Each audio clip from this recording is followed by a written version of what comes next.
Good evening and welcome back to Star Trek Reliant. I'm Bazag, the host of this little session of ours, and let's start by just jumping into introductions. Let's go with our captain, Marcus Graves. Hello, I'm Duncan Idaho. I play Marcus Graves as well as a few other characters, and tonight I'm powered by coffee. All right, and our first officer. First officer and CMO, I work double duty. And tonight I am powered by French onion soup. All right, and our next person on the list. Let's go with Chorog. Hello everyone, Pirate Scum Gaming, also known as Chorog. I am the Chief Security Officer, and tonight I'm being powered by a small gonk droid in good wishes. And Kara, what are you powered by? Hi everybody, this is Geraldine. I play Kara Junrani, and I'm powered by Creature Brain. Alright, I'm powered, just in case you forgot, is Star Trek Reliant's email address, reliant@starbaseuDC.com. Hit us up. We appreciate everything you send to us. In the meantime, let's jump to the Reliant. Coming in from the exterior of space, the Reliant is being ordered to investigate a anomalous nebula. A transport has detected an electrically charged nebula that has lightning orbiting between it, and let's just say things aren't normal in terms of the behavior of the nebula. Don't really have any details, just that it was weird, and the crew of the Reliant was sent to investigate. In the meantime, while they're travelling about weeks away from Starbase Magellan, a Mirror Universe version of Ryk'Tyr should probably have some surgery done to replace his arm that Chorog disrupted off. So, how are you going to start with that, Dr. Eli O'Connor? I've already designed the arm. All right, can you... And I shall put it on! Can you just give me a reason medicine check for me with focus of cybernetics? Of course, let me just open the drive, which I forgot to do.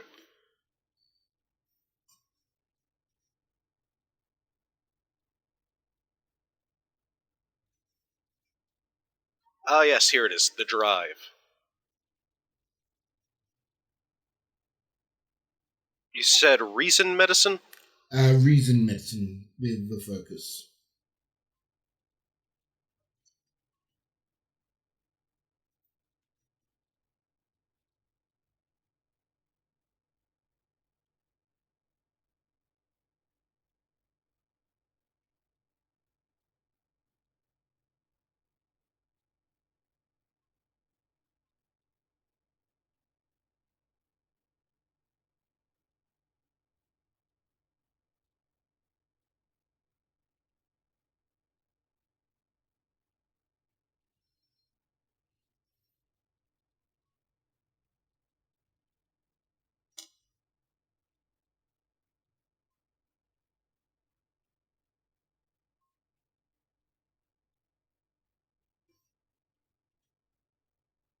And I just realized I did that in general chat, but there it is. Okay. So you have one success and no complications. Okay. So you're able to... It's a pretty basic... You're not sure how long it'll last, but it'll at least be good enough for a while. How like, now that you've got the design, how do you bring Mirror Ryk'Tyr into the med bay for surgery? Well, time to get some security guards. Knock, knock. Chorog, come with me. You see, my suggestion was just fill the brig cell with anethicene gas, and he'll just wake up later with a new arm in his brig cell. Trog motions to Dr. O'Connor just 1 second while he puts his mask on. He had been tinkering with the vocoder on it because he wanted to expand his voice deception protocols. Trog puts the mask on and turns around Dr. O'Connor. I'll be with y'all in a minute. And immediately slams his hand against the vocoder. Obviously, something has gone very, very wrong. Did you let Checkers mess with that? I didn't let Checkers mess with nothing, y'all. Trog stops again short. We have 2 Texans on the ship now, then. I'll have to tinker with this darn thing when I have the chance. All right. Very well, let's head down. So Chorog and, let's say, another 3 security personnel follow behind Dr. Eli O'Connor as they enter the brig. Mirror Rick is currently sitting on the bed, sort of just reading something on the screen. As he turns around, closes it, and starts to look at you guys and says, "So, I guess it's time then." Eli's holding the new arm, he waves it. Yep, arm time. Very well. What you reading there? He's just going to give me an insight. Let's go security. Oh, command. I'll give you command.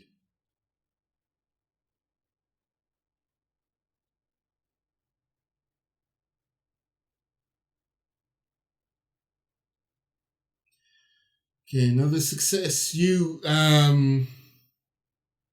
he does seem reticent to say, but you do get the idea that he is perhaps reading something that would perhaps be embarrassing.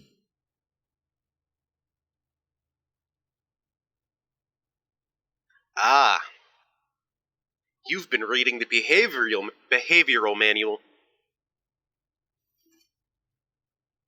I am sure I do not know what you mean. Sure. Anyway, let's go give you an arm. Very well. Deactivates the force field. Mirror Rick slowly comes forward. I'd slap you in cuffs for this, but, yeah, I don't think that's gonna work. But it will again soon.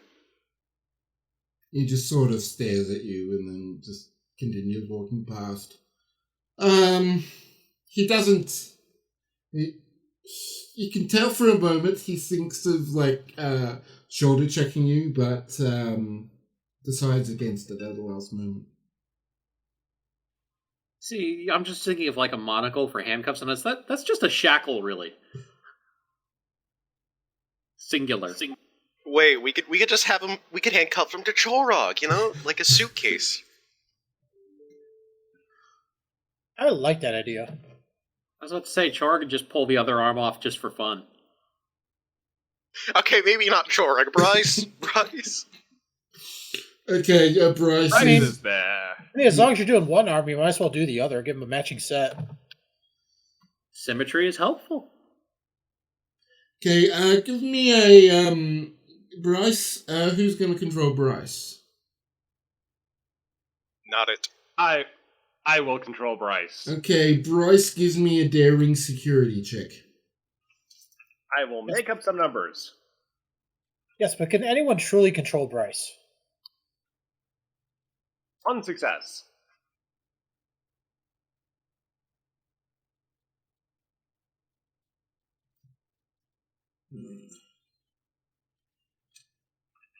I've forgotten how to do the rolls on this thing. It's There's because it's two all ways. new. R, There we go. you can use that way, or the D20. Okay, so Mirror Rick goes to swap, tries to avoid getting taken by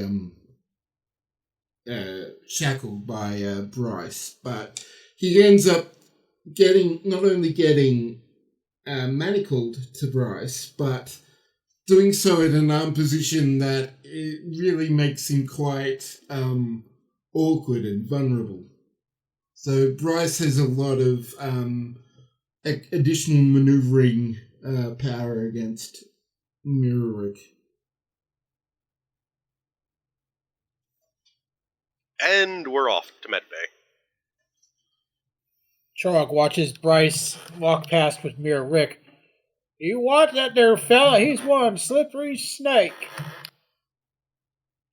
You get a glare. Chorrol gets a glare from Mirror Rick as you all make your way to security. He doesn't. He struggles slightly, but more trying to get comfortable than escaping, but to no success. And we go to Medbay. Whippy. All right. So you take it you anesthetize him. Say again? I take it you anesthetize him and start your... I'll ask him if he wants it, yeah. Do you want to be knocked out for this, or do you want to be awake?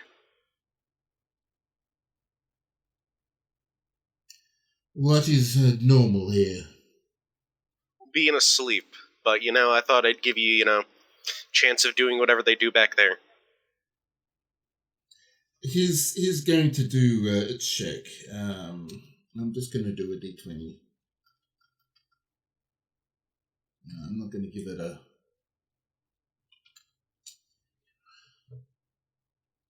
Yeah, he,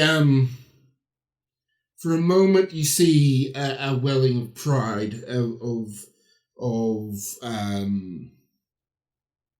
ego, as he looks to the bed, looks to you, it seems to go away as he would... Well, I am here, aren't I? Yeah, we could also do local anesthetic. You could still be awake, help with calibrations and stuff like that. You won't have to wait till you wake up for that. Then I think I would prefer to have local. Alright, get up there then. And he follows up Bryce, moving to allow him to do so, but not letting go. You just cuff him to the bed, Bryce. It's alright.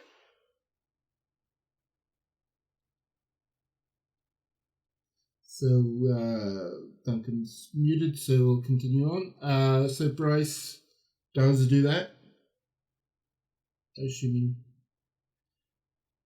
Bryce does. Yeah, for those kinds of directions, Bryce is just going to follow orders from the commanding officer. All right. So now let's do a reason medicine and a control medicine check to see how well the surgery goes.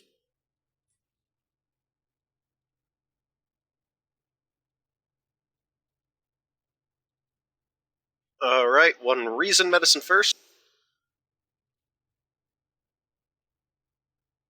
Very nice, very nice. That's 3 successes.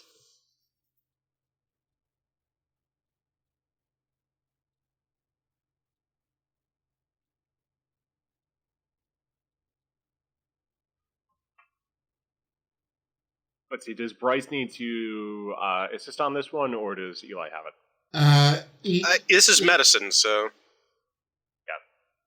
Like, I'm just wondering if there's any restraining that needs to occur to help the medicine. No, he's all good. Yeah. And here is control med. Okay. Yeah. So Oh no! Mirror Rick doesn't really object. It is like sort of just staying still, but We have momentum, right? you do have you don't have a momentum, but you do have determination, right? Oh, wait, you would have you would have two momentum from the first roll. So if you want to use that, you can. Yeah, I'm re-rolling that complication. So this is just one dice then, or If right? you want to use a determination, you can re-roll both, but otherwise just the complication. Yeah, I'm just going to do the complication.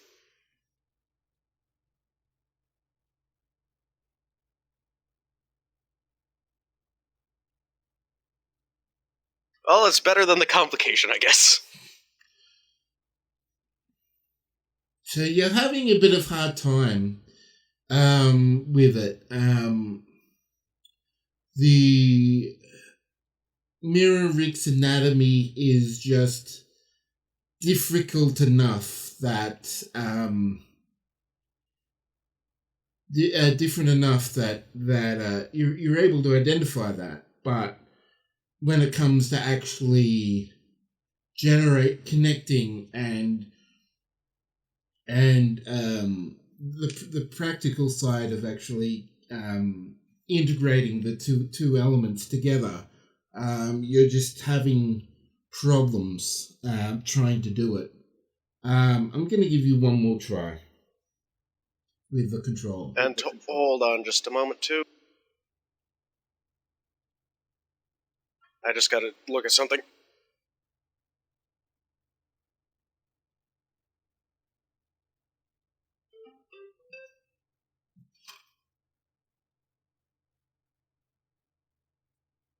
All right.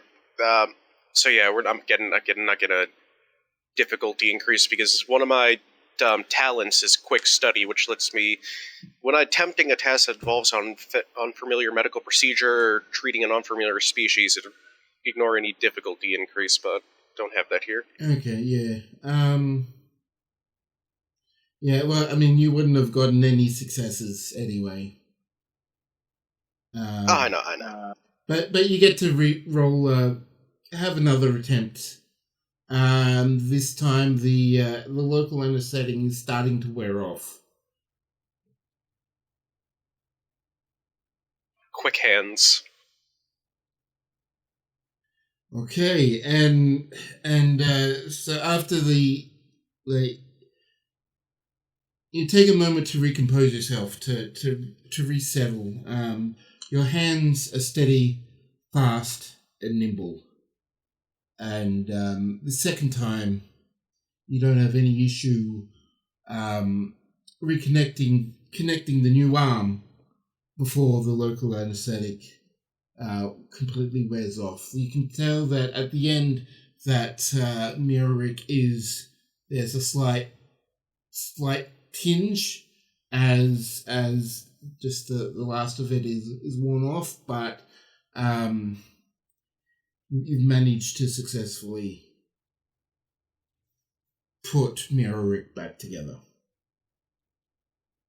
Alright, try flexing your fingers. Also keep this away from open flame. That is my advice to you.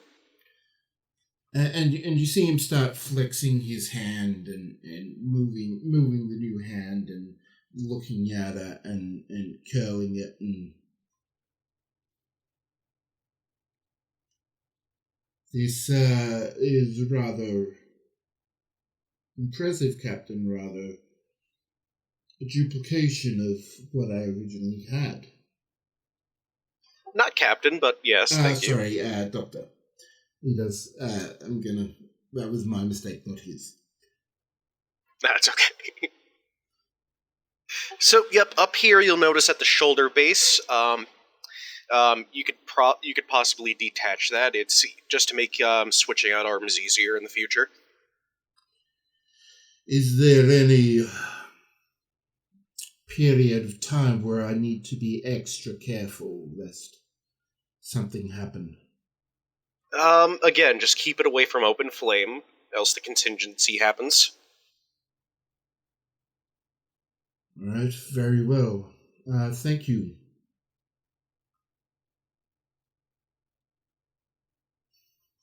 All right, and let's get you back to the sick bay. Or wait, no, prison. Shit, the brig. You're going back to the prison.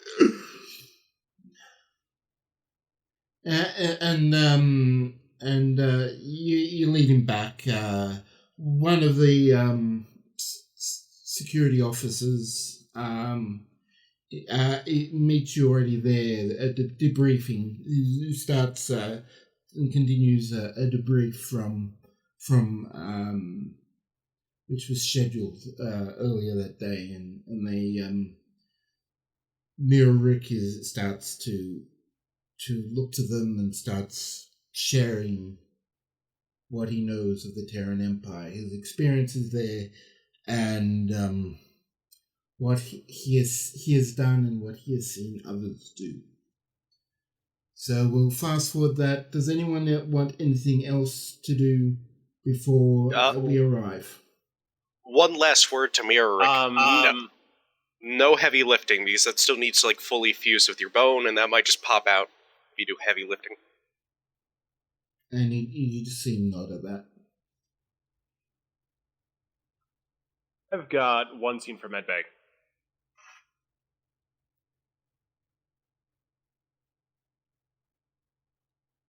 Can people hear me? Yes. Yes. Okay, who do you want in your scene? Well, Setsa's gonna be there, and anyone offering support to Setsa. Or actually doing medical procedures on Setsa. So I am a probably doctor, Kara. I could do that. Kara does medicine. He is a doctor. He can do it 9 times.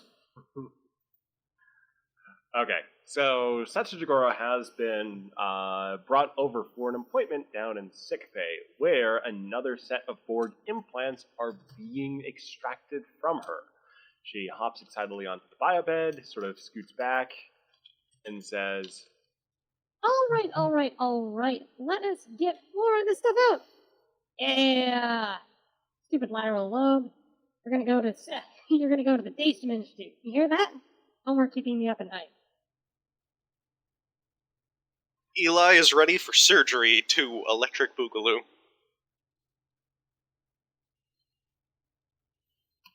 Setsa looks up at, Kara just looks over at him. So you haven't had any Romulan ale today, right? I mean, not yet, no. Good. Elverbern whiskey. Any of that? I had a Bloody Mary this morning, but that's about it. That was hours ago. Okay, And that was synthol. That was synthol. Cool. So yeah, let's go. Yeah. Yep. All right. Lay down. Gotta knock you out for this. This is going to be painful if you're even with local anesthetic. So. Setsa sort of puts both arms in the air and just shouts, Woo! and just sort of lays back ready for the anesthesia. All right. He puts the mask on her. Breathe in and count back from 20. If you make it to 0, you get a prize. I'll do. Oh, cool. 20, 19, 18. She's gonna roll for this. And does a control or a fitness medicine roll seem appropriate? I think so. Add a complication. Okay. Yeah. Rick spends threat on this. No threat. One success. Setsa makes it down to 12 before passing out. They never make it to 0.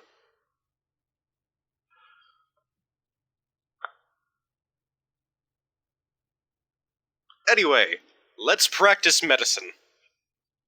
Alright, give me another control Medicine medicine roll. check. All right. Control medicine. Yes.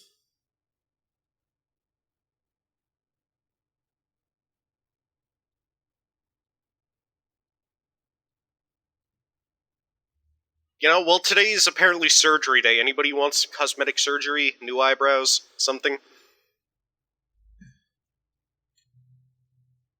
Oh no! I'm using another momentum. No. You would have to use your determination. You on already this one. did. No, I didn't use And determination. I used momentum before. Oh, you didn't? Oh, you okay? I thought we didn't have any momentum then. Okay. No, okay. because I had like 3 successes in one thing, and you already said we had another momentum. Okay. I will throw it out there. I could come up with a complication. I mean, what's the complication? I mean, depends on what you want to do here. I'm good at surgery. I don't like complications in surgery. It's the only thing I have. Okay. Okay, but yeah, I'll use the momentum. Okay, determination. You get to re-roll 1. But you said we had momentum, though. You have 1. It takes 2 momentum to. Oh, that's right. Damn. So yeah, determination then.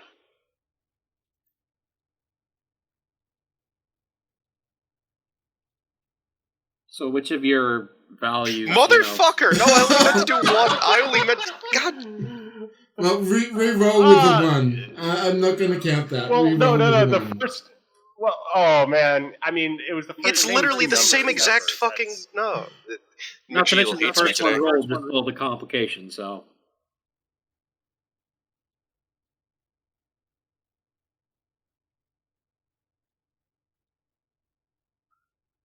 God hates me.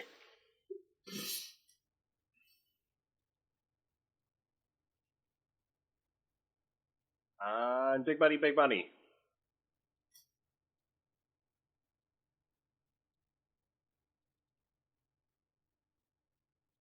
Are we waiting for something?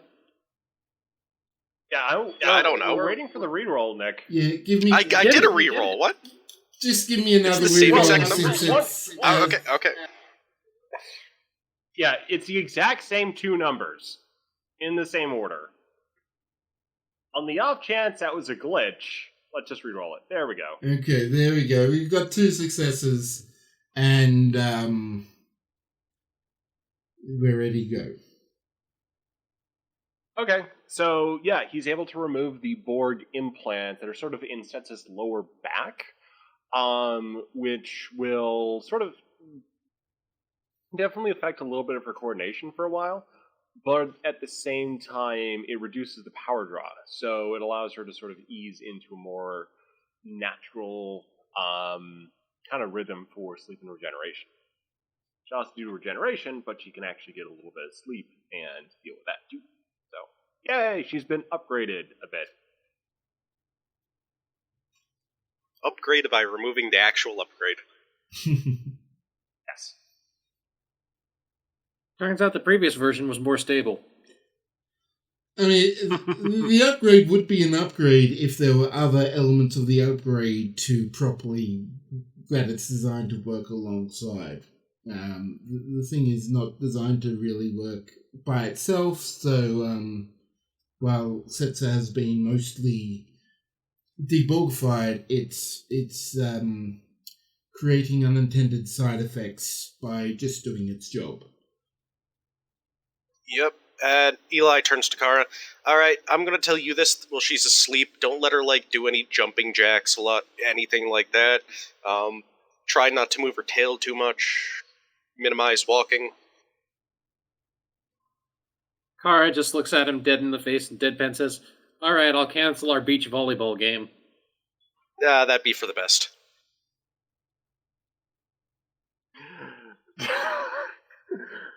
Oh, man. Lieutenant Tardigrade, who was on hand for the security situation with Rick, just looks up at Kara while also wearing swim trunks and a pair of floaties, and just sort of gives her a sad look. John, we can still go make sandcastles. It'll be okay. Kara looks down at him and quirks an eyebrow. John, there never was a beach volleyball game. I was joking. Where did you get Talking that? about it was here in the schedule. What?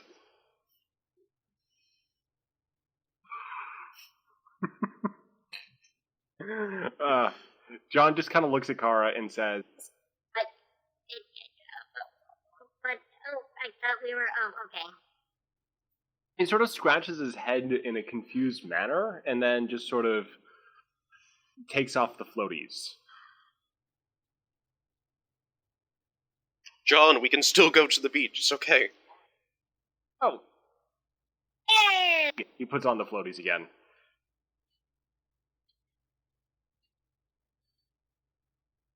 Alright, we build a sandcastle. And the camera pans,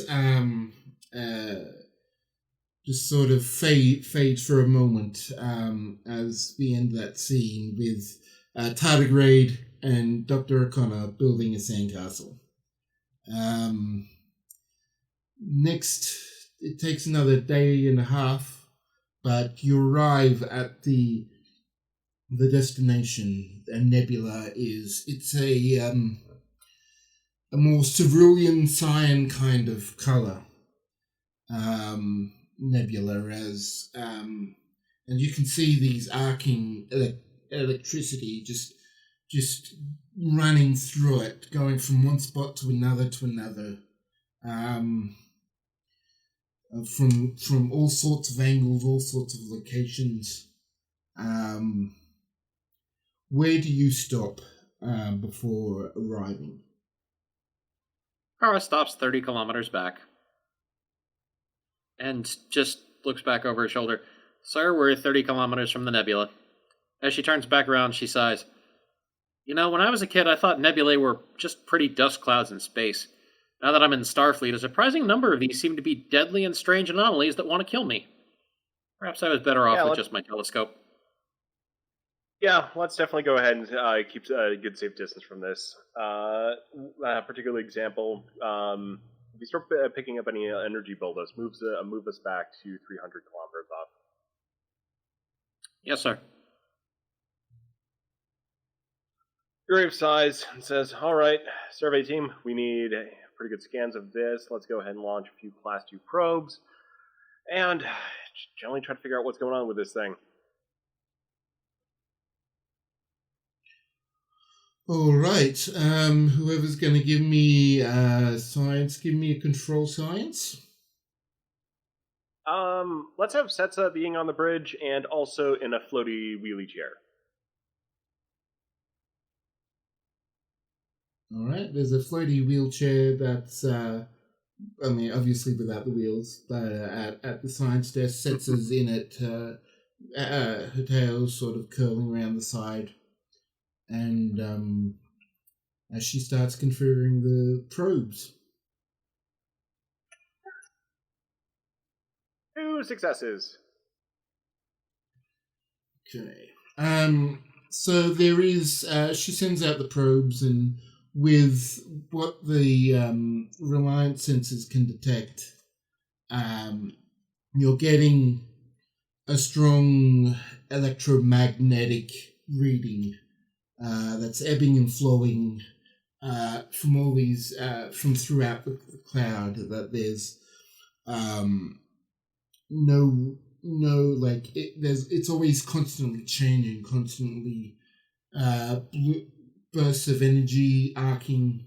It's very unstable sort of energy emission. You don't detect any kind of build-up, as it all seems to be running from one place to another, but there is that. You also detect that there are these, the nebula is also made, and it's like, it sort of is a cloud of dust, but the nebula is made up more of these miniature, more like centimeter-sized crystals.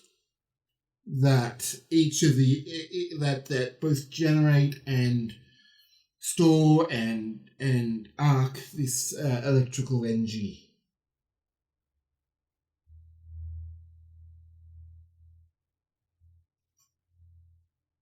Setsa hums at that, or hums at that. Relaying the information to Graves. Graves is like, yeah, this... I don't know. Does this seem anyone to be artificial? I mean, this seems to be very sophisticated for a random gaseous anomaly.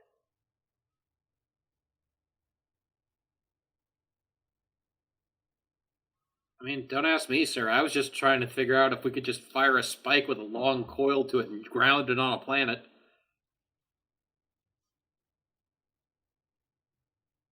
That's a pipes up. Well, you could always send out more probes. But for what it's worth, it's there and it's doing these things. Can't really devise much intent behind it yet. Okay, so you do have your free obtain information as the science officer. So, if there is anything specific you'd like to know, you can ask it.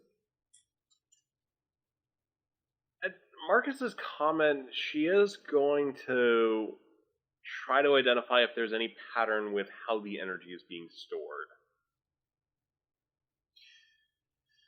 It is... The energy is... the energy is sort of reflected within the crystal. So it's like the electricity is arcing to it and it keeps moving around inside the crystal itself. Or then it may go off to another place. It may sort of diminish. It may generate even more power, which then goes off to somewhere else. Does Setsa get another information check? If you do have momentum, so if you want to spend that for more information, you can. Not at present. It's a long shot.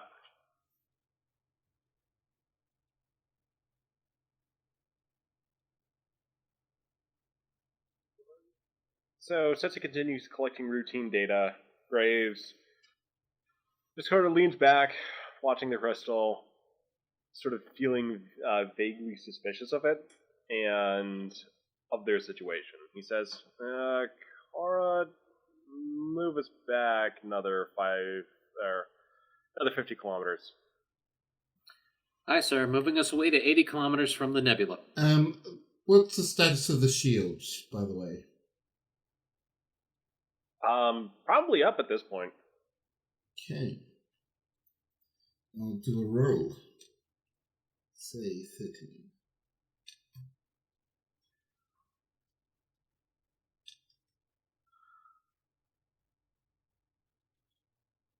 Let's do that.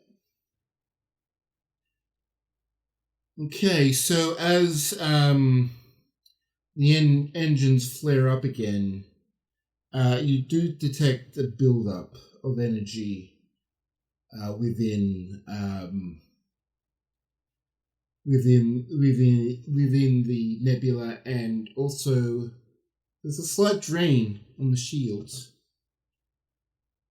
Kara sighs. Oh great, we pissed off the space fart.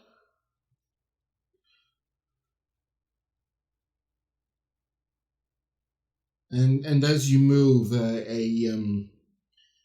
pumping energy, a streak of lightning comes from the nebula, hits the shield, sort of does this arcing all around, but then sort of dissipates. There is no sign of anything happening, just, Kara drops the impulse engines and starts just using thrusters to push backwards. You retreat back to the 80-kilometer mark, and for now everything seems normal. The energy build-up's gone. The shields are no longer being drained. Weakened. There's back to normalcy. Sir, I suggest we target the cloud and fire photon torpedoes. It attacked us first. Graves, not yet. Graves to Ryk'Tyr. Ryk'Tyr here, sir. We've just had an encounter with the energy cloud. Slight discharge. I want us to be really double checking to make sure that we're not encountering any dangerous medical situations down around the warp core. We've had bad experiences with the Nebula before, so let's go into this a little bit more cautiously. All right, I will start sending teams to be more proactive in diagnostics. Is there any area apart from engineering you'd like me to send teams? Let's make sure our shield emitter is holding up well. It's interacted with an unusual energy source, so if there's anything happening to that array, let's make sure we catch it right away. Okay, and Rick's going to do another check.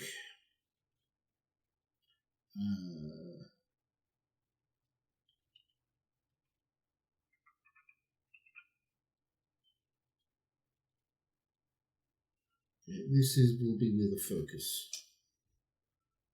So 3, so we get another momentum from that. So as Rick organizes a team for the engineering to start running diagnostics again and on regular intervals. An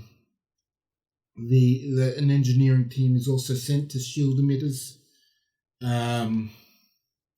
which start their diagnostic, and they start to find that there's some disruption in the shield emitters, that there is something going on there. So Ryk'Tyr starts to go and try and resolve that issue, and he fills you in what's going on. Kara taps her fingers on her console and just sits there, leans back, looks up at the ceiling and says, "You know, I'll bet you $10 we just picked up some sort of interstellar hitchhiker."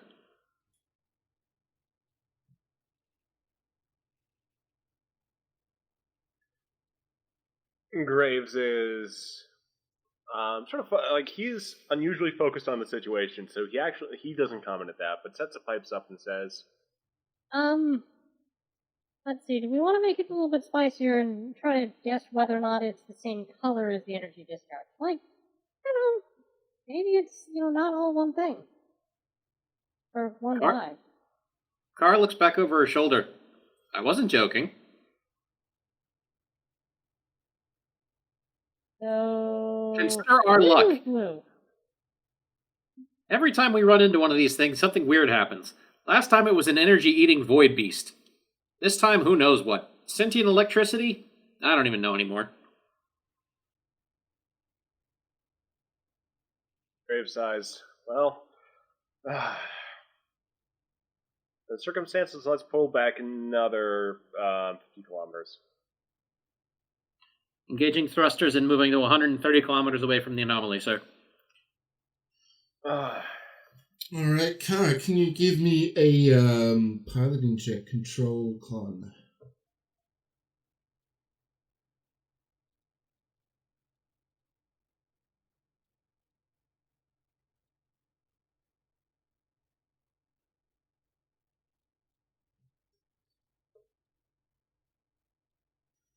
Three successes because I'm augmented on control.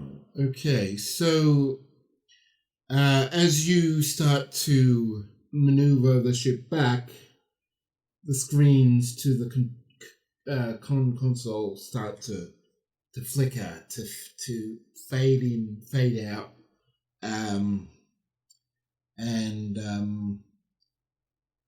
you're having a rather hard time just trying to get the ship to do what it is. Its ship is still responding to commands, but I mean, only like as if there's like only a small fraction of time where the controls are actually working, and it's seemingly random when they are, but you're able to keep on top of that to actually properly move the ship back. As this goes on, Kara looks down at her console and just says, "All right, I need a young priest and an old priest. The power of Sana compels you. The power of Sana compels you." I think the closest thing we have to a priest is Captain Graves here. He can marry people. I mean, good point. We don't want Chaplain Waitley to get involved with this. He'd probably try to absorb the thing and take over the galaxy. Well, I mean, I wouldn't recommend marriage at this point between you and the consul, Kara.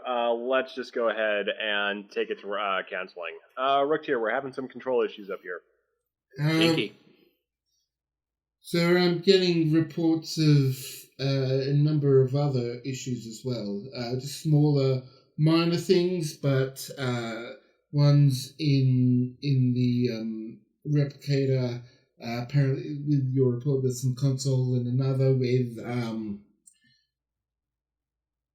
the lighting in the mess hall. Graves says, "All right, acknowledged. While we still have communications, let's give a update to Serbius Magellan, and also include a provisional. If they don't hear from us, send a emergency engineering ship right away. Or actually, let's just go ahead and order that." He sighs, stands up, and says, "All right, let's figure out what's going on. Setsa, I want you, still on the line with Rick. Setsa, I want you trying to figure out whether or not we've picked up an AI hitchhiker. Rick, just try to keep the ship as stable as much as possible. If we start losing containment, definitely shut down the warp core. Kara, let's still try to get as much distance as we can, and just at least make sure we're not on a slow trajectory towards the Nebula, in case the engines come out." Sir, while we still have open communications, recommend we tell the engineering team to stop one astronomical unit from us, and that they await our reports perhaps every 15 minutes. And if we don't report, they should consider us compromised. All right, let's go ahead and make that addendum. That way they won't get stuck in whatever we've got, and hopefully they don't have to come tear us out of it. She tries to re-engage the thrusters to move the ship more in reverse.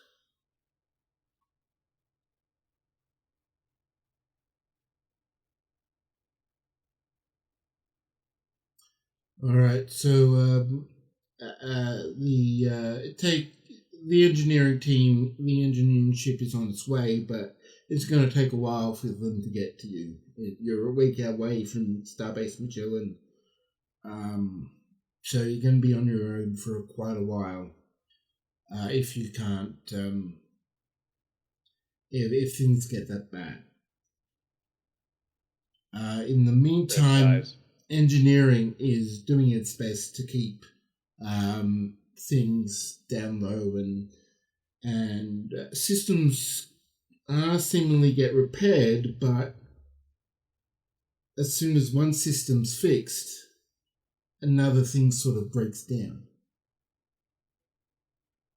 Setsa is going to use her focus in artificial intelligence to try to identify whether their ship is now playing host to an AI of some kind. All right, give me reason, engineering or science. I'll allow either with the focus.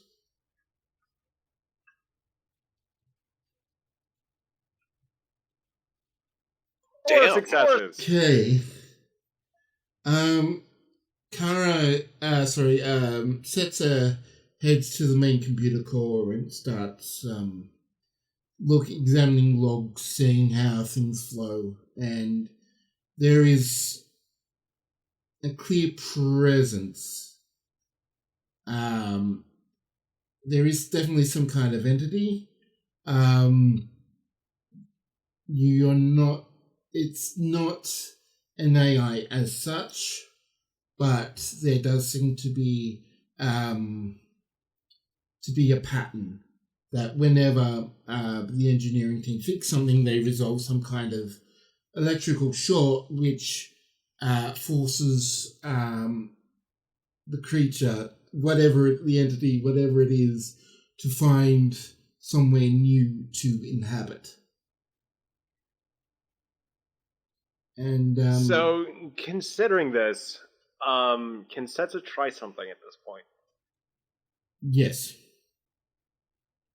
So she sort of works her way to a regular chair and plugs her Scooty chair's control systems into the ship's main computer core, and basically tries to make it as appealing of a home as she can make it,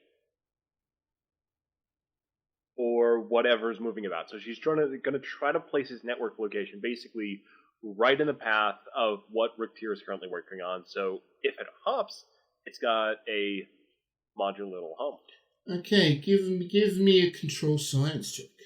This will be difficulty 2. Also, while he's doing that, Eli on the bridge tells Chorog to go secure the brig. Because I don't want them fields going down. He's got 2 arms now, he's a threat. Chorog had been fiddling with his mask, seeing it has been the vocoder has been malfunctioning, and he thinks he finally has it worked. He turns to Dr. O'Connor and says, "Oi, I'll be right on it, governor." And it's not working. Nah, it's perfect. Oh, I'm not from Britain, you know.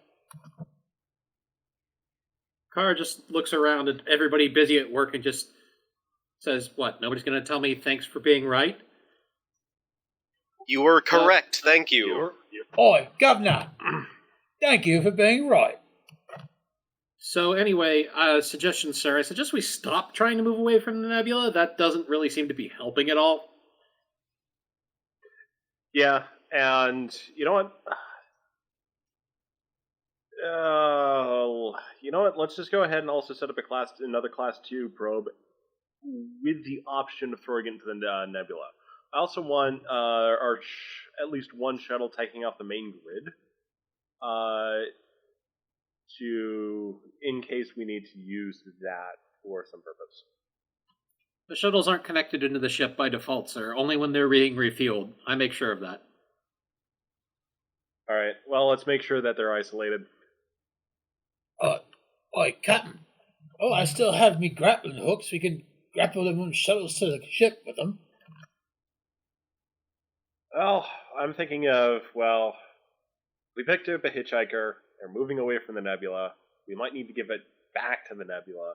So let's go ahead and just have something in place while we can more easily work with the ship systems in case we need to give it a ride back into its home. That's assuming it's not like some kind of exile. In which case, we'll see. Let's hope it doesn't get into the computer core and then get delusions of grandeur and universe domination. Okay. Setsa is currently meanwhile, with Setsa's no successes on her roll earlier, she's just just getting really angry at the computer and just said, No, go in the chair home. The chair home is your friend. No. And as Setsu's looking at this, she sees that one of the systems gets repaired, and it moves on to another system that's connected, just completely passing the wheelie chair. Kara turns and looks at her. Setsu, you don't want to be in the damn chair. Why would you think it would? Chair. It's a nice chair. It's just fine. She gets back in the wheelie, the Scooty chair.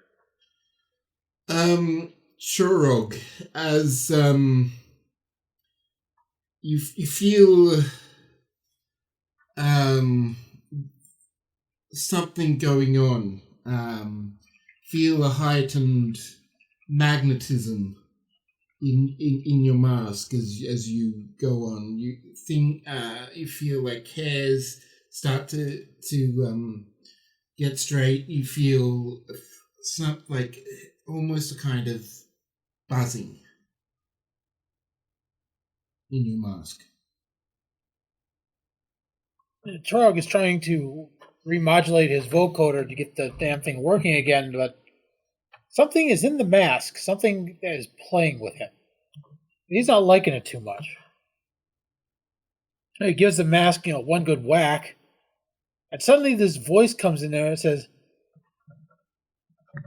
"What are you doing to the mask? I like it here."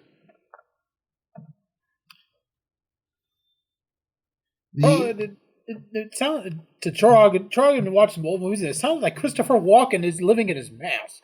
This ain't cool. My God, yes.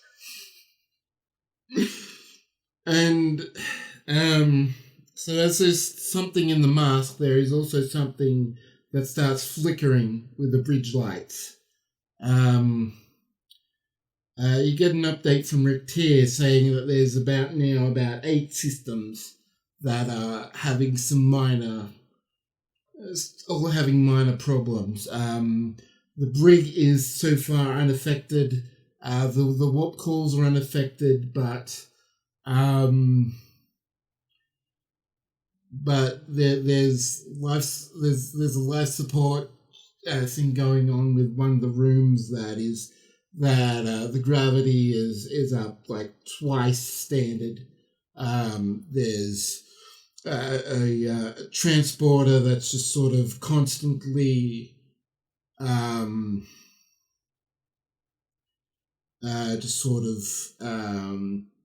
stuck in a loop that's materializing, dematerializing.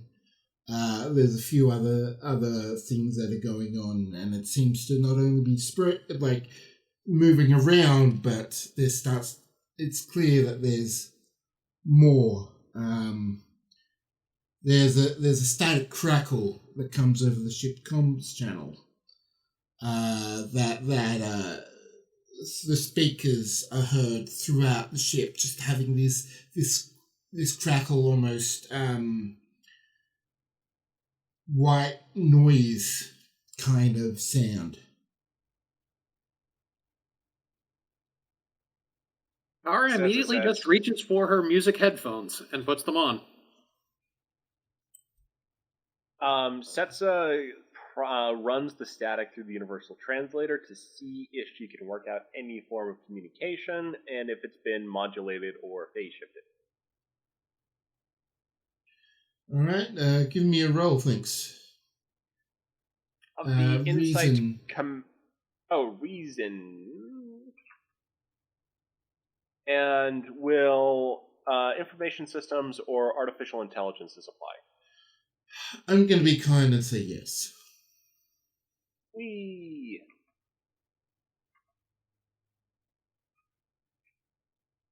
Yep.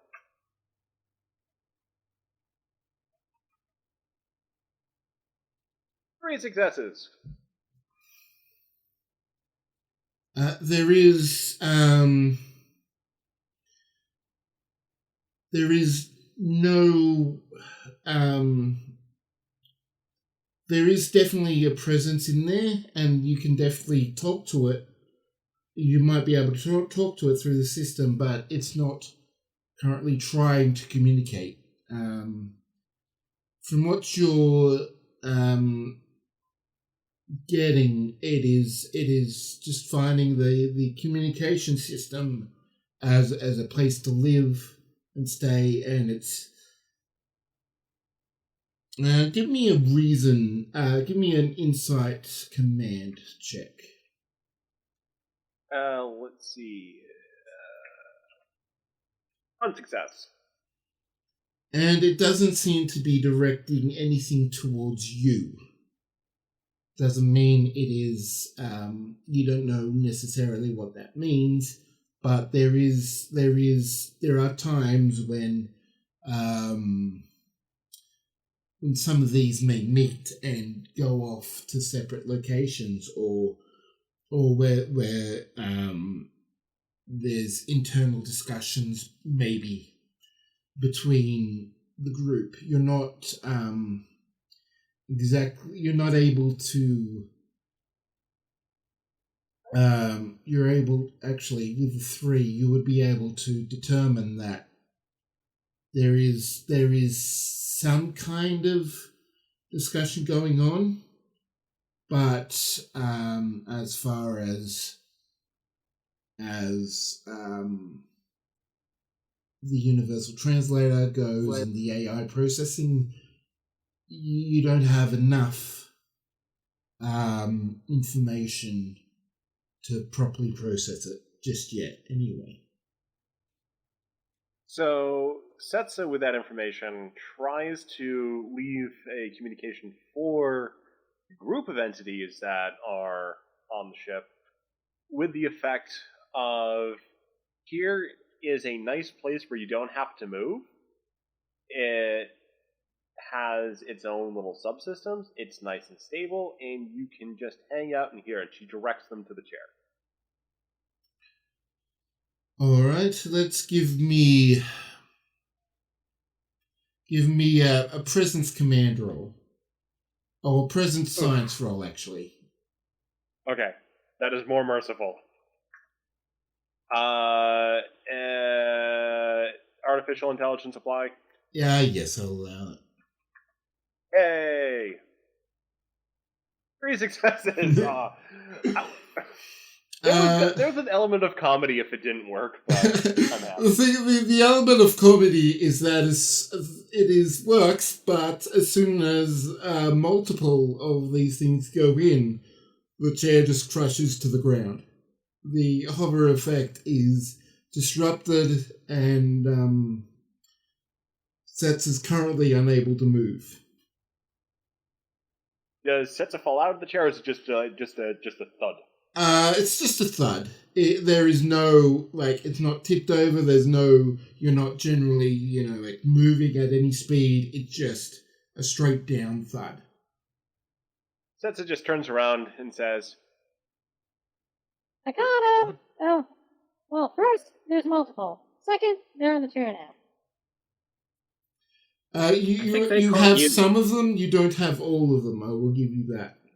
There's still... Oh...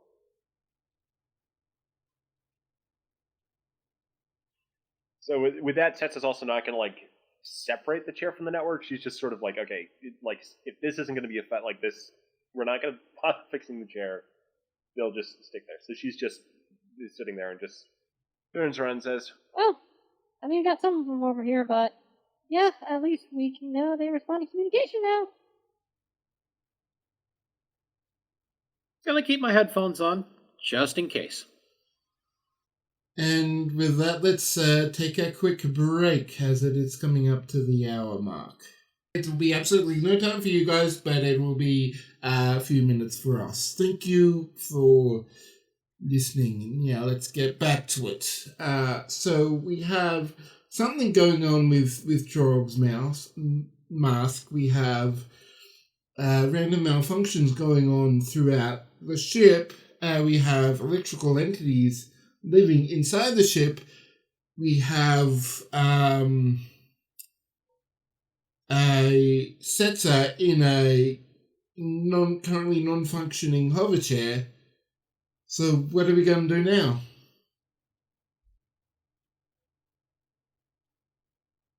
Setsa's just going to be looking at the data from the entities in her hover chair. So she's basically occupied. All right. Eli's calling up Chorog. Have you made it down to the brig yet? I say, Governor, I'm trying to make it to the brig, but I've got this chap living in my mask that's in my life a living hell. And I still can't get my vocoder right. Wait, someone's living in your what? There's this chap, Christopher Walken, living in my mask, is going on about a cowbell. The holomatrix may have been data from the holomatrix may have been dispersed throughout other systems on the ship. Let's just, with all the chaos, let's make sure that other holo characters are not inhabiting other parts of the ship. Question, Captain. Yes. Yeah, like, Can you see, Graves is like holding his holding the armrest really tight. He is really tensed up right now. Is Bryce susceptible? Because he is walking strange. Graves looks to Bryce. He is walking like Captain Jack Sparrow. Great. It's like, all right, let's just get computer teams, stabilize things, clean up the data. Hopefully nothing else has gone wrong. And downstairs, in one of the replicators, a holographic Leonardo da Vinci is busy instructing some random ensign on the various his various exploits throughout his life. Educational program is just running where it is. And Ryk'Tyr, normal Rick, is tries to get onto you. You hear a very staticky noise, but you do hear him through it as he tries to get onto you.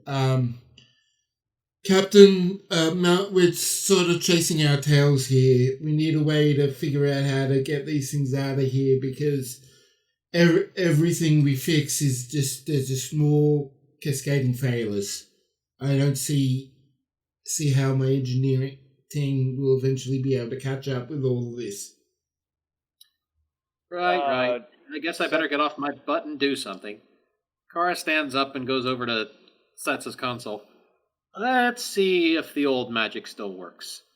And she's gonna try a science roll, probably using her cosmozoan biology focus to find out if she can learn anything about how to get this thing off the ship. All right. So give me a reason science roll with the focus.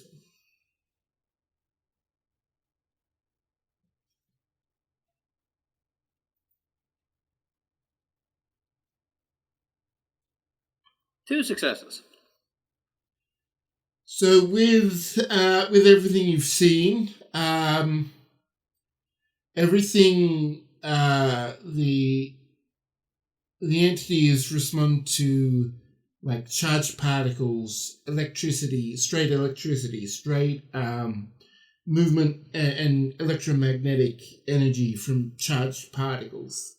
You think they're traveling through the EPS conduits and perhaps some sort of ranged charged particle burst directed at the crystal and nebula that could open up a conduit for them to get back.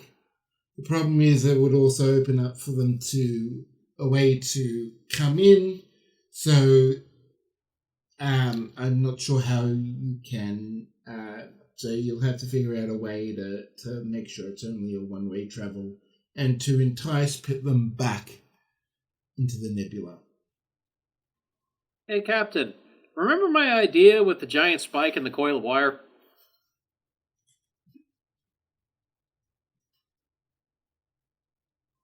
Marcus, you're muted. I am muted. Marcus says, yes. So, what we can do here is we need to entice these creatures, which are following electric charges, to go back into the cloud. We could do that with a charged particle burst. There's a catch. Yes. We'd be putting down a bridge between ourselves and the nebula. It wouldn't be one way. Grave sighs. Setsa raises a hand.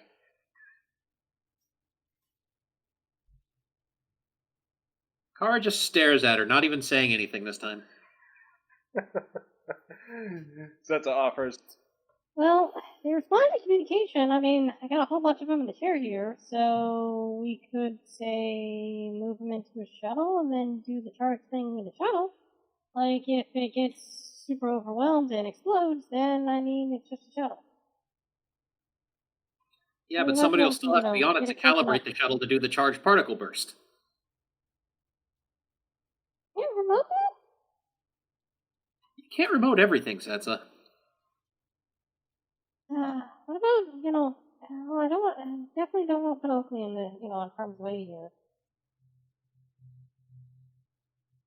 So, Well, give me Very just a bit. fast. We're dealing with a life form here, and I guess that's sort of an old specialty of mine. If I can figure out what's motivating them most of all, what they're trying to get, maybe I can, basically do some sort of bait. Setsa puts out another communication onto the network, basically trying to explain the situation to the electronic life forms.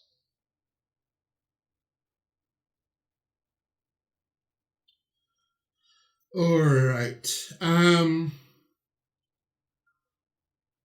So, give me another roll.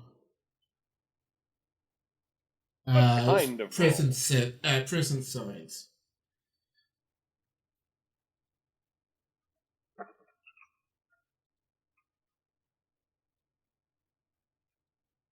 One success. Okay, so, you can hear through the crackling a voice that is,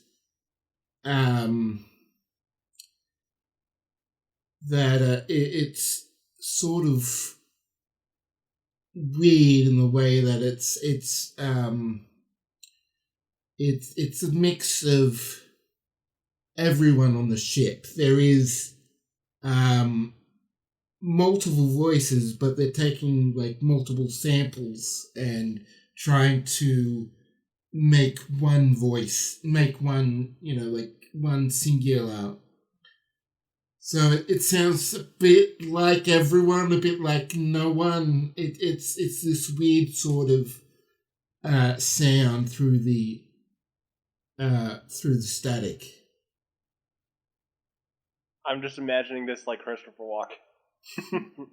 It is rather Just average all humans.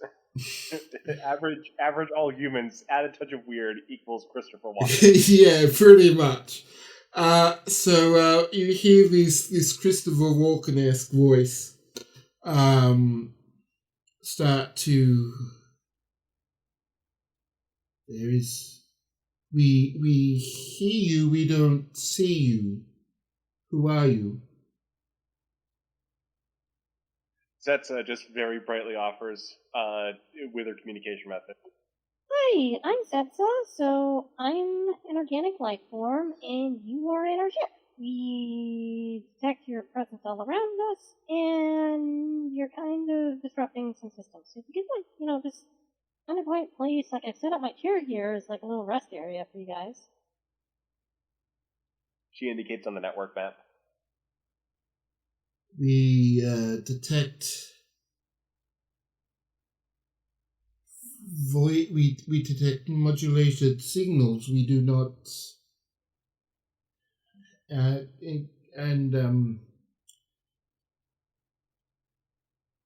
for a moment it goes silent as something seems to happen. Give me an insight science.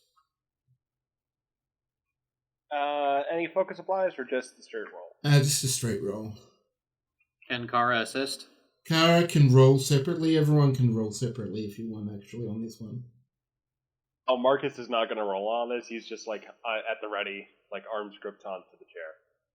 I'll roll. What was it? Insight science. All right, 9 and 4, so 13, I think. Yep, I do math. Okay, so pretty much everyone is able to identify that the ship's sensors just sort of go wild. Everything scans, everything is what's usually directed outward is actually, for once, being directed into the ship. And the ship's flooded with all the scanning beams and things. You can see faint lines in the air as faint energy indicators that the ship scanners are functioning, and we didn't think this was possible. A non-energy being. That's offers brightly. Congrats, you made a big discovery. Our general kind has encountered a few types of life forms like yourself, and it's a pleasure to meet you.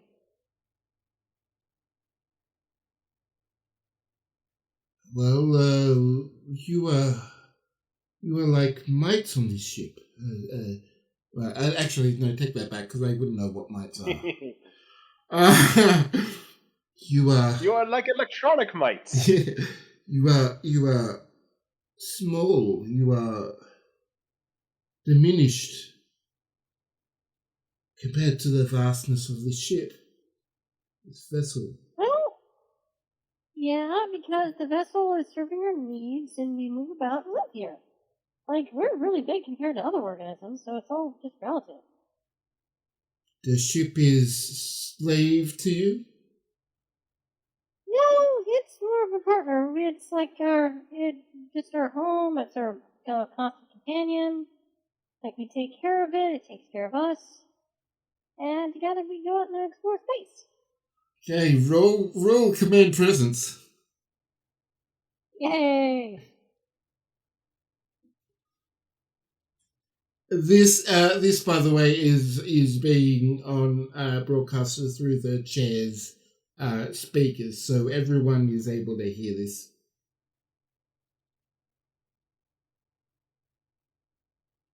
So Jetsa gets 2 successes there. Doing good on what you shouldn't have done good on. Alright, and we're going to pause that session for a minute just to create a little drama and go to the brig as Churog finally enters and opens the door. An unconscious guard is lying on the floor, and Mirror Rick is nowhere to be seen.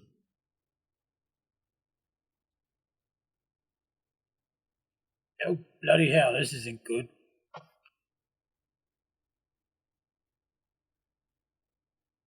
All of a sudden, the clunk, clunk, clunk of a cowbell starts playing in Chirag's mask.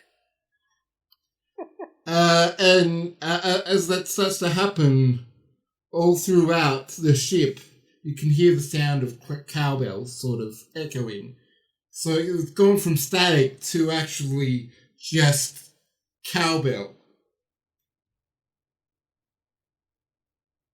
From the bridge to the quarters to engineering, there's just a lot of cowbell. Setsa calls over. I think they've discovered music, sir.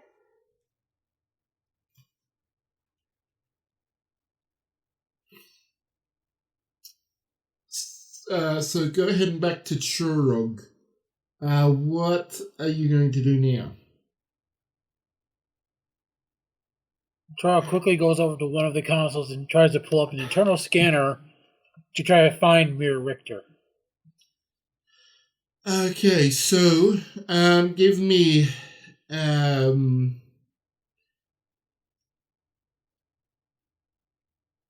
reason security.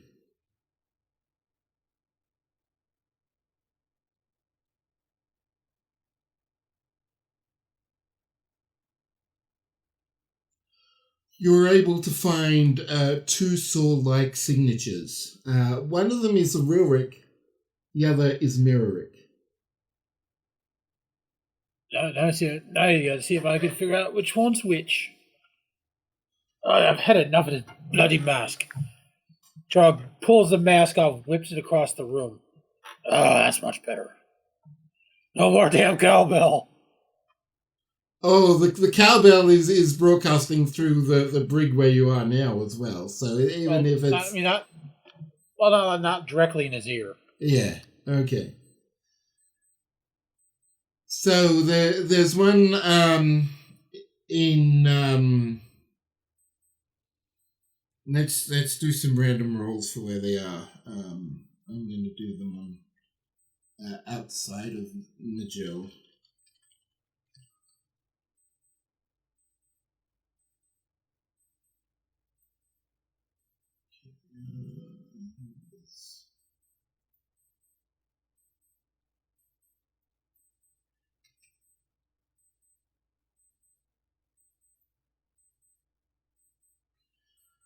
Okay, so the first one is in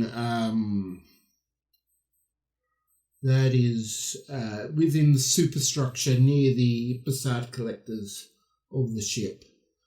The second is on I think it's deck 7 on the upper level of Shuttle Bay. Which one? I remember it. Rick was working on engineering problems. He could be up in the Bassard. The mirror one might be on by the shuttle bay, looking to get out of here.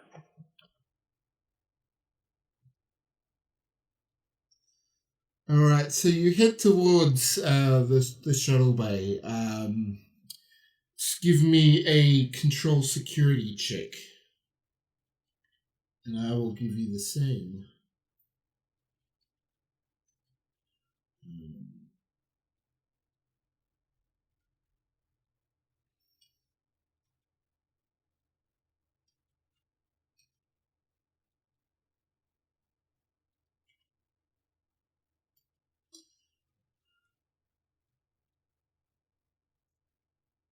Okay. So you do see Rick up in the control panel for a Mirror Universe version of Rick. Up in the control panel, he is tapping away up in the office, the cargo bay, the shuttle bay, like office and landing control, like sort of traffic control sort of station. You are currently on the opposite end of the shuttlecraft, but on the same level. On the shuttle bay, but on the same level. So you're looking to get out of here, huh? You see him look up and press a few more buttons as you hear a sound. You're familiar enough that it's some of the locking clasps for the shuttlecraft start to disengage. Well, if I can get out of here and I don't have to worry about you, then well, that's a plus in my books. And he starts to run down to the to one of the shuttlecraft. Oh, if you leave here, you'll have nothing but me to worry about. As Trog runs to the console and tries to lock the shuttle down. Okay.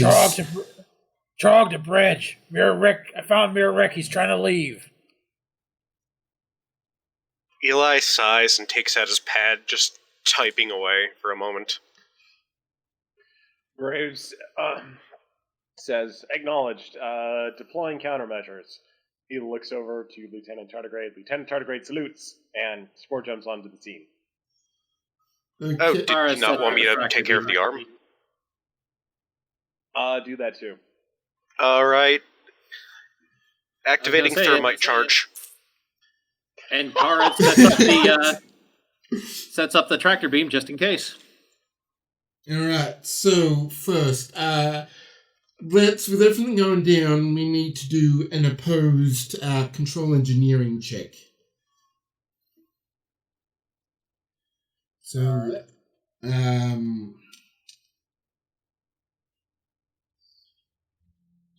Mirror Rick is going to grab another dice, so it'll be 3 for him. 20.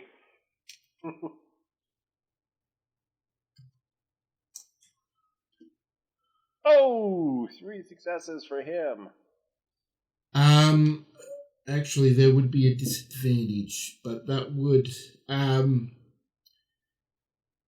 yeah, so the complication does work, but you do success. So Mirror Rick's arm falls off, but he is able to enable the to basically hack open the door of the shuttlecraft before the Chorog is able to re-establish the clamps. The arm is left outside as the doors close and the shuttlecraft arrive. Where does Question. Tardigrade John Why did the arm appear? fall off? Was that part of his engineering role to take it off? That it was part of the thermite you said, was It's that not an to explosion. turn it up? I was about to say It it's not an burns. explosion. Yeah, It's an not supposed to incendiary. fall off. It's really It will just be to on like fire. melt the servos. It's melting the servos, so he Okay. can't actually move the arm. It's heavy now too. Okay, Well, if it's thermite, it's burning through that arm and him. It will burn through the deck of the ship too. It's going places. It's not that much thermite. Chorog, you do hear enough. a scream, but Mirror Rick is sort of powering through it. As he opens the door. You get the sense that he has dealt with a lot of pain. Leave it to a Terran to power through pain. Just as soon as Trog says that, Lieutenant Tardigrade spore jumps in right next to him. Actually, Lieutenant Tardigrade is going to spore jump somewhere else. Oh, okay. Trog is Lieutenant Tardigrade's spore jumping onto the shuttle. Okay. I'll allow the entrance if you want to do anything with a spore jump in terms of stopping Mirror Universe Ryk'Tyr. It'll have to be a roll, but yeah. So he spore jumps onto there. Do you jump inside the shuttle or on top of the shuttle? Is inside. Inside the shuttle. Okay. So Lieutenant Tardigrade he'll say, Oopsie, Busters. No one steals shuttle. That's bad. How bad? I can go to him, or I can do things to shuttle. And shuttle that part. How about you just get out of here and he's going to try and do an engineering roll to basically do what he did on the Mirror unit on the ISS Reliant and explode something to stun or disable tardigrade. John. Well, so what John is basically going to do is that... You're in tardigrade voice, by the way. Tardigrade voice. all right, so what John's going to do is that he's going to basically jump onto the warp core and spore jump it. Okay. Which is, that makes it far more difficult.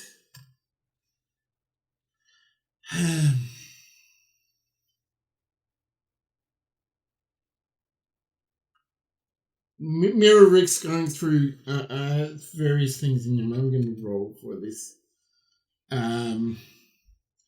as you look at him, and you see, John can see like sort of five-head maths going on in his brain as he ponders everything, what he still has to do, what he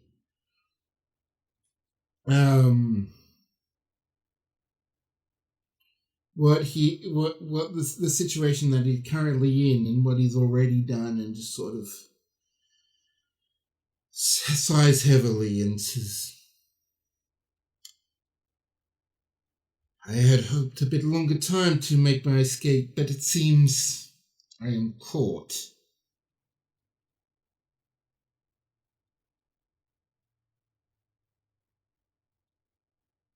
That's Lieutenant Tardigrade says, "Oh, you caught. I still take War Core."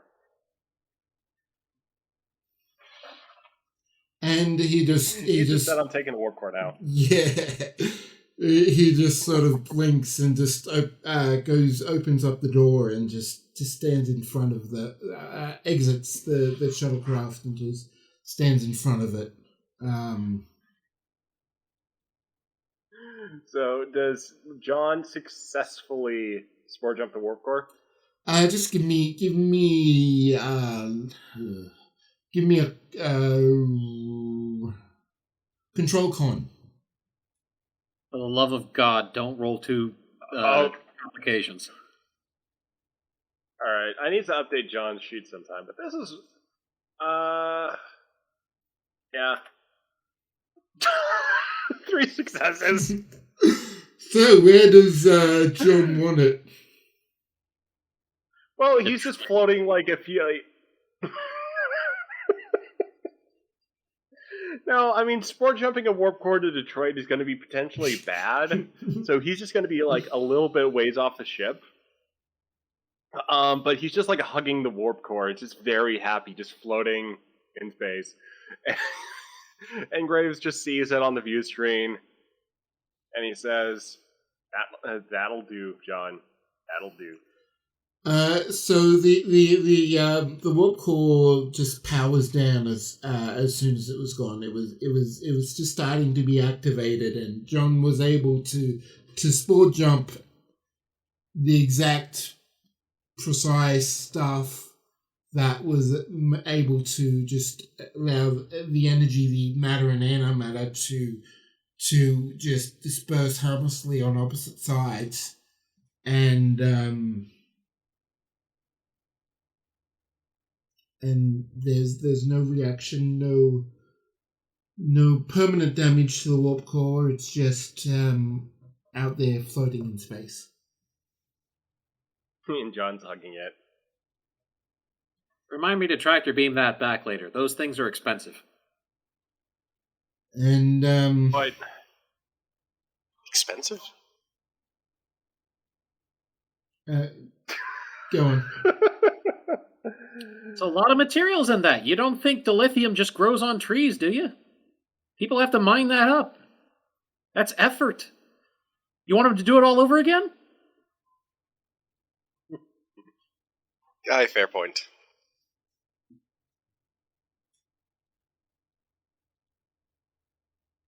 So Mirror Ryk'Tyr just leans on, bends down on his knees and puts his one working hand back on the back of his head and just sort of waits for Chorog, for Bryce to do what they're going to do. Chorog leaves the shuttle control bay and approaches Mirror Rick, who's on the ground with one arm behind his back. Draws his weapons and says, "Don't move or I'll blow the other one off."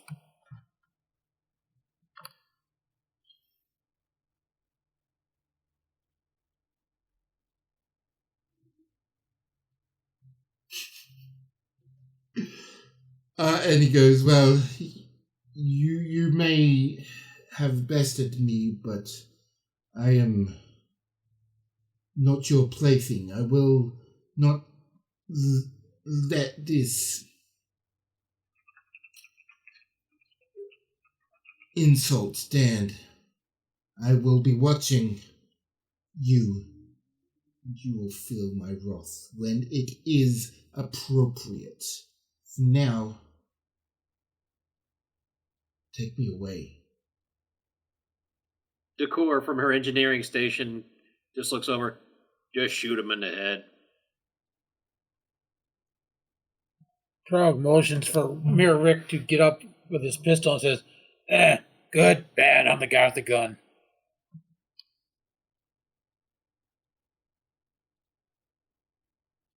And he stands up and just follows whatever directions you give.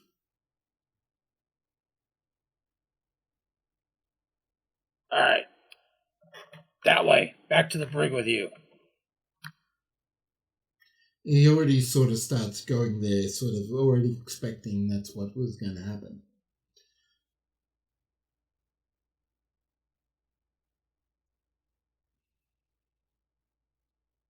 Trog to Captain. Mirror Rick has been apprehended. Heading back to the brig with him. Have Bryce meet me there.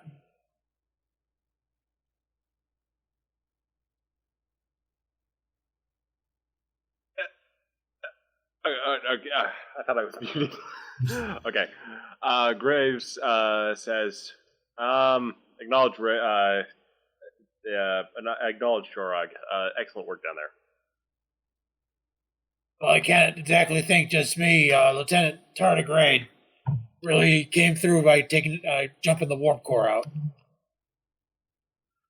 Yeah, we've got him on the main view screen here. He seems very, very pleased with his new plaything. Let's make sure he doesn't play with it too hard. We gotta put that thing back, you know. Somebody can make him a He's plushie. a gentle hugger.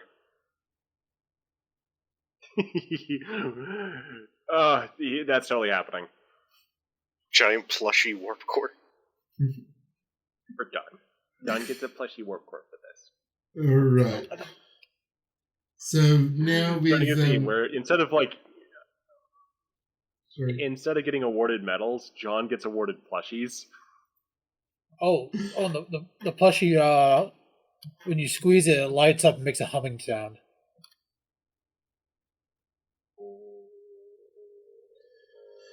Alright, so that part of the emergency is dealt with.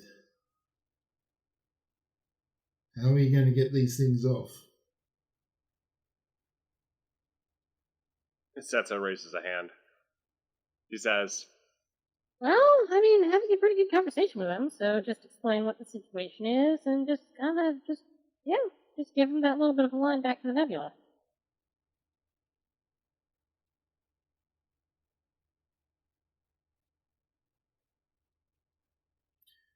If they understand you, we don't need to trick them.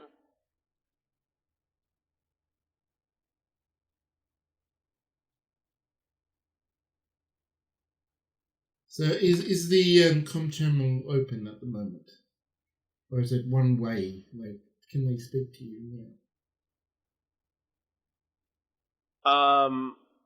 Well, for Setsa, she's got probably a two-way communication system worked up at her station. So it's not directly, she has to sort of initiate a call thing for them to hear her. Yeah, I think at this point she's just sort of like got an open channel for like a dialogue. Okay. So you do hear, well, you do seem to be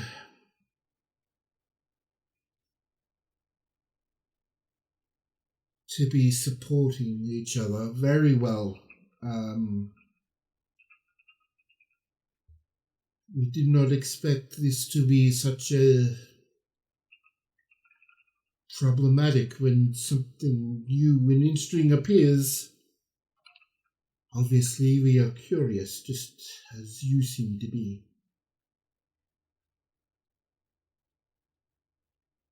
We had to see what this shielded thing was. Now we know.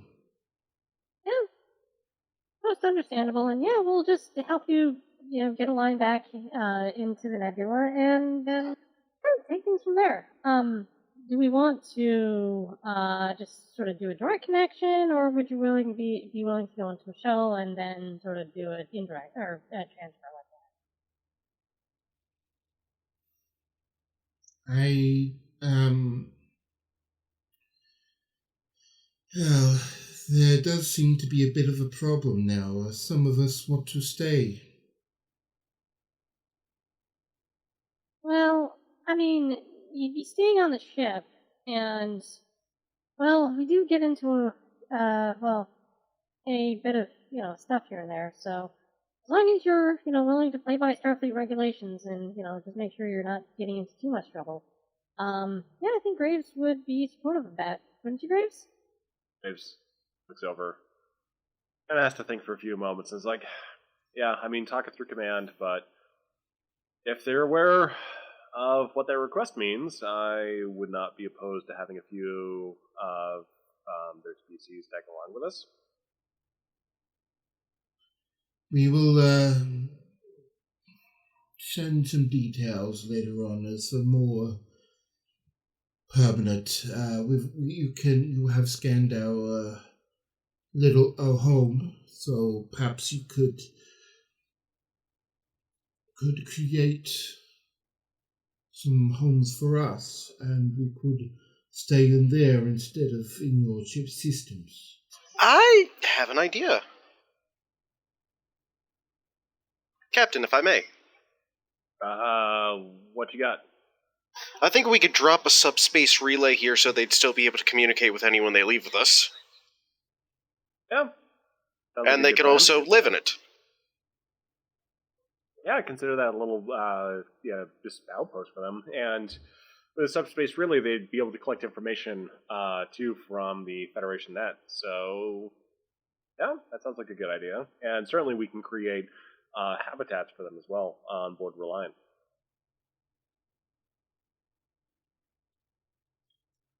Right, we seem to be in accord. Open up a connection back. We do not have enough power to return ourselves at this distance. Graves nods, says, Kara, take us closer to the Nebula. Aye, sir. She moves away from the science station, sits back down at her piloting station, and turns on the thrusters to move the ship closer to the Nebula.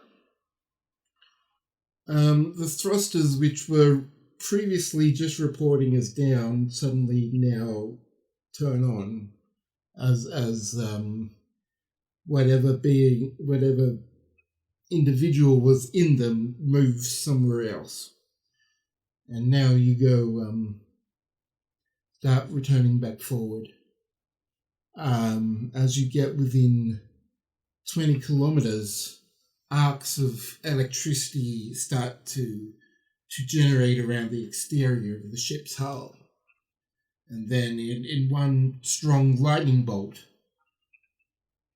arc back into the nebula. Rick comes back onto the command channel and reports all that seem to have worked. All reports have come back that everything is functional, normal again.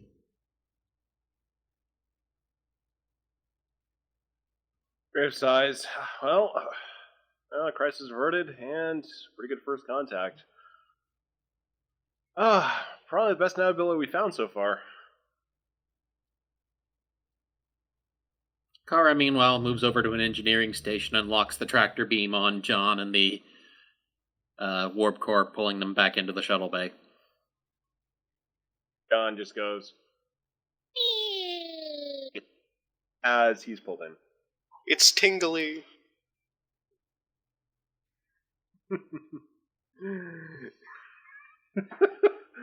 Tractor beams give John gas. Oh, God. Does anyone want any other scenes? Well, assuming Setsa gets her wheelie chair back, she's just going to be scooting back along to her quarters. Yes, so the wheelchair does start to hover. moments after the agreement was made. Kara just kind of stares blankly ahead and absentmindedly rubs her left, bicep. Something wrong? Yeah, well, There are no fail-safes in you, don't worry. yeah, that's not it. These Oh, things okay. kind of bother me. I admit that's probably not an appropriate reaction, but when one is part machine, entities that can live in a machine are threatening whether they intend to be or not.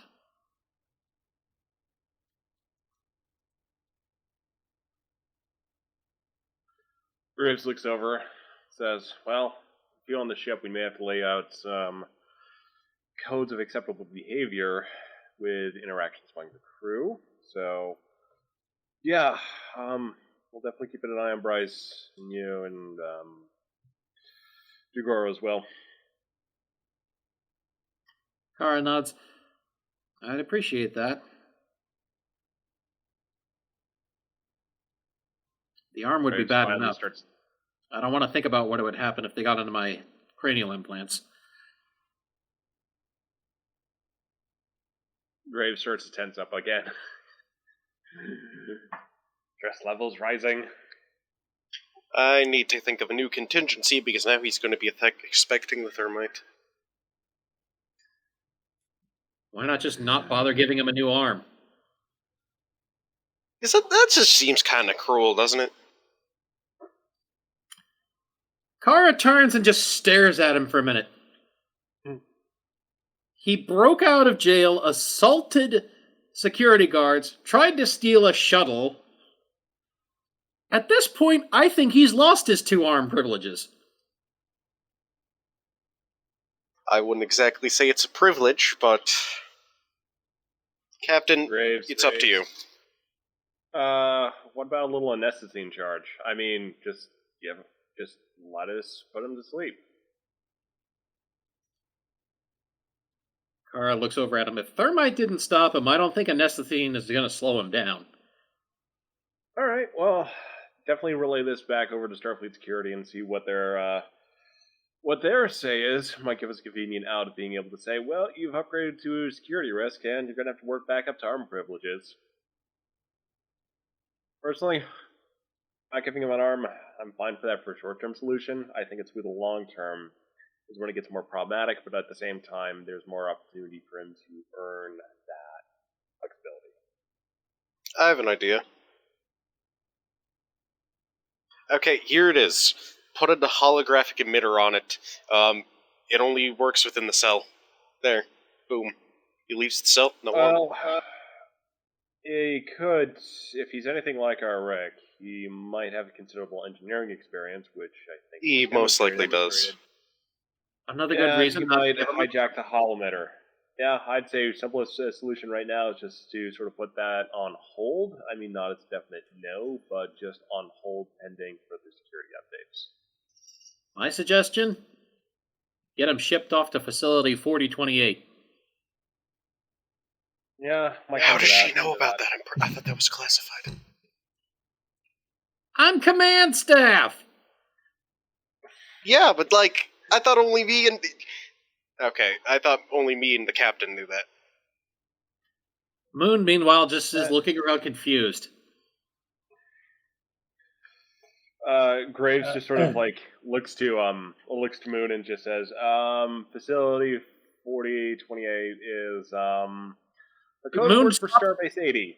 I was about to say, Moon stops him and just says, and when he says facility 4028 is, Moon just immediately stops him and says, above my pay grade. Graves says, all right.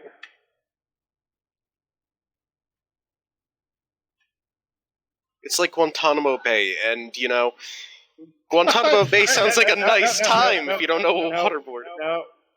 Hey, Eli. Bad joke. I said no. So. By the time Trog is entering the bridge, mask in one hand, report in the other. Facility 4028, Space Alcatraz. Oh, Okay, hey, you shouldn't even know about what. Still having trouble with the mask? I'm a pirate. There's not much I don't know. Broke a guy out of there once. Fun time. Graves rubs his head and says, "Yeah, I also did know about it before Starfleet.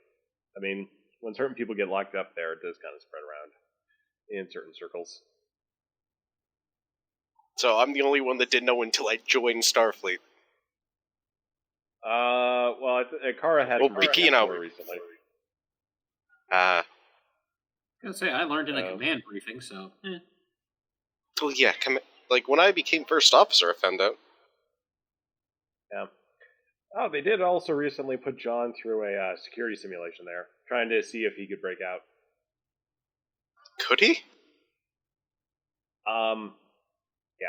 I mean, he kind of set a Figures. record, before jumping in. Yeah, I was about to say, I'm not sure there'd be much easy way to hold on to John. Enough stuffed animals. Daystrom Institute's looking at it, but for right now, it's great. It's not really a problem. It's not like we have to worry about, like, a Somewhere. mirror John or anything. Kara sighs. Somewhere. Evil tardigrade, that's what I want to think about. Just as big as John, just as fearsome, but no longer cute and cuddly. Thank you, Eli, for the nightmare fuel. The camera just sort of, like, for a moment pans to some seedy location within the Terran Empire on Earth, in a dark and brooding city called Detroit, with all sorts of tall industrial buildings and monolithic spires dedicated to the Terran Empire, and a little tardigrade with a beret on looks over and pets a small little fluffy bunny plushie.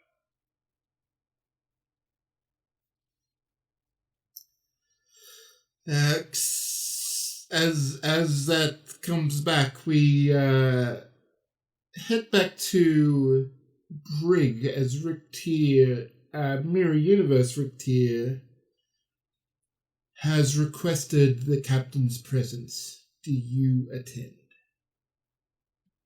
When the request comes in, Kara turns around and says, "Captain, I request that you take this very carefully. At this point, we know that this is a known and continuing security risk." Graves nods and says, "Yep, that's why I'm going to delegate." John steps into the security office.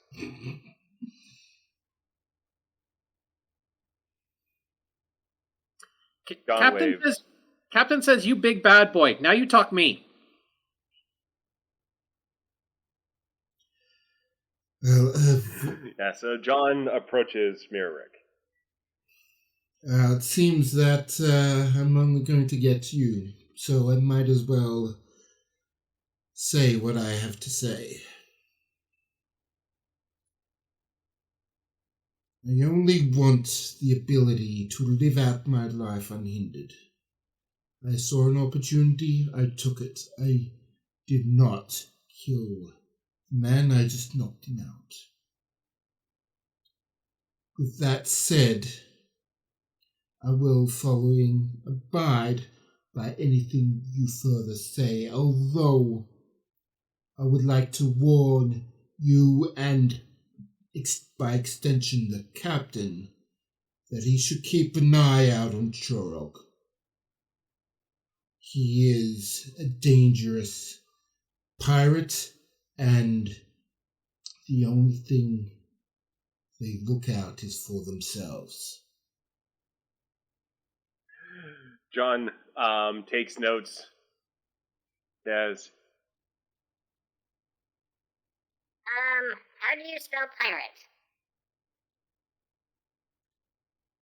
P-I, and he goes through spelling the word in a slow, sort of exasperated manner. So John nods and says, "Oh, so you spell it same way as we do." Cool. So I take down what you said, and I will also say that, we know Chorog is a dangerous pirate who likes to eat cigars, and even though cigars don't taste good, and Yeah, but he go first, so he our pirate now. He's dangerous for us. So if you step out of line, he go bad smash. Smash bad. Bad smash. Our captain was also kind of a pirate once. Yeah, he put that behind him. Pirate is always captain of their own ship. I do not trust him. I do not necessarily care for any of you, but him I hate. So I would request to be dealt with by Bryce from now on. Is this about the arm? It is about many things, but it does include the arm.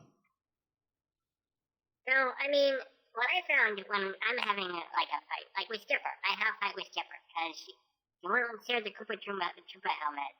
I wanted to use a Koopa Troopa helmet, because I haven't gotten to use a Koopa Troopa helmet yet, since I know it's hers, but anyway, we talked, and now we're friends, and we talked, and we made things better. Mirror Ryk'Tyr sort of blinks at John and goes,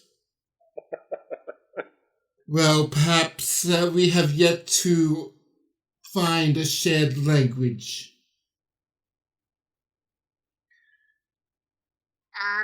Do you like shooting things and hurting people? He's going to do an insight on that. Oh, he's got a roll for that? But no, he's not going to roll. He's going to go, why, depends on the person, but yes.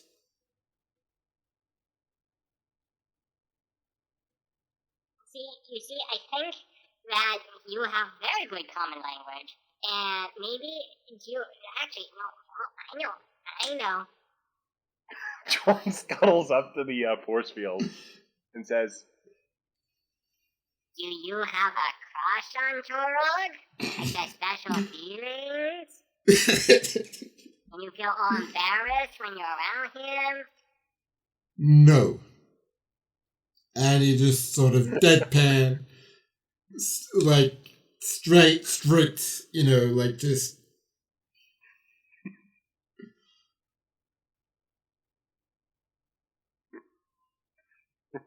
John said, I think you need to be more honest with yourself. and with that, he just starts walking off. Okay, if there's anything else, we can do that. Otherwise, that'll be the end of the session for tonight. John plays counselor. I don't think he's much better at it than Whately. Yeah, but everybody would like him much more than Whately. Oof. Like, he's not evil, but, I mean...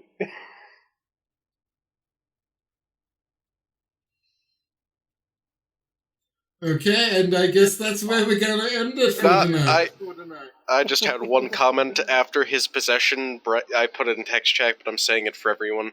After his possession, Bryce now has odd cravings for rum. All the time. Oh, Jack Sparrow. Yeah, Grimnir is just at the bar. Probably the best counselor on the ship. And kind of just giving Bryce the rums, but just shaking his head.